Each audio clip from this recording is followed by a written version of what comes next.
My name is Quinn, and I've been many things to Carly: a teammate, a friend, a roommate, sometimes a caretaker on those $8 whiskey nights. But today I get to be her maid of honor, and that is an honor I don't take lightly. Carly and I met at Northwest and hit it off pretty much right away. But the first time I knew that we were going to be lifelong friends, we're driving in the car, driving back to my hometown, and A Broken Wing by Martina McBride plays. The song's going, Carly's singing, and I'm like, okay, yeah, she can kind of sing. The last line goes out, and she just cut loose from like her toes up.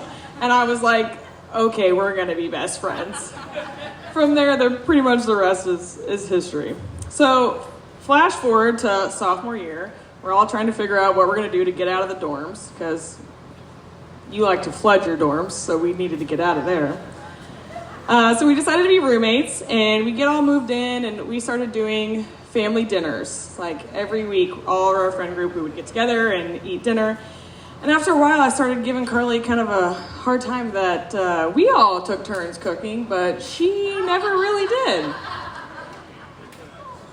So Carly takes her first turn. She decides she's going to cook family dinner all by herself for the first time.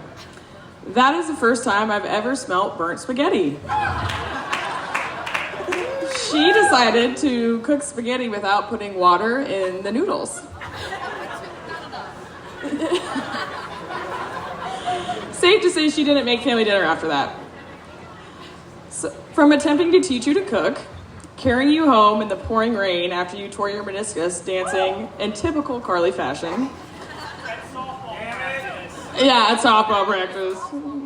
To drying your tears from sadness, but also laughter. All I wanted for you was someone to have your back and look out for you the way I do.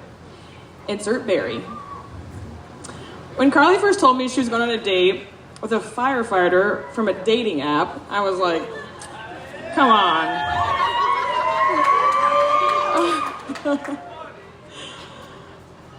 I was a little skeptical, but the first time I met him, we went to the airport, as Joe mentioned last night, to pick him up, and I instantly could tell this was different.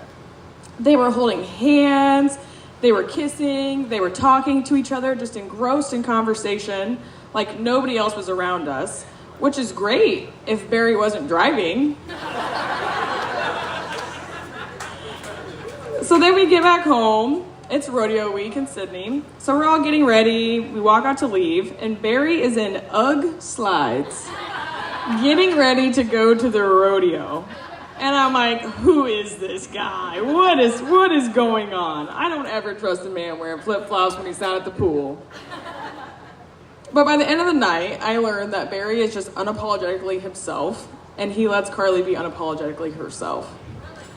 A soulmate is our missing piece, a connection of minds, an unconditional, effortless, never-ending love, a person with whom you feel most complete, one whose presence brings you a sense of calm, peace, and happiness. Soulmates are known as being rare to find, so for Carly and I to find each other is such a blessing. What's even more rare is for someone to find two soulmates. But if anyone in this world deserves two, it's you. Let's raise a glass to Mrs. and Mr. Benedict.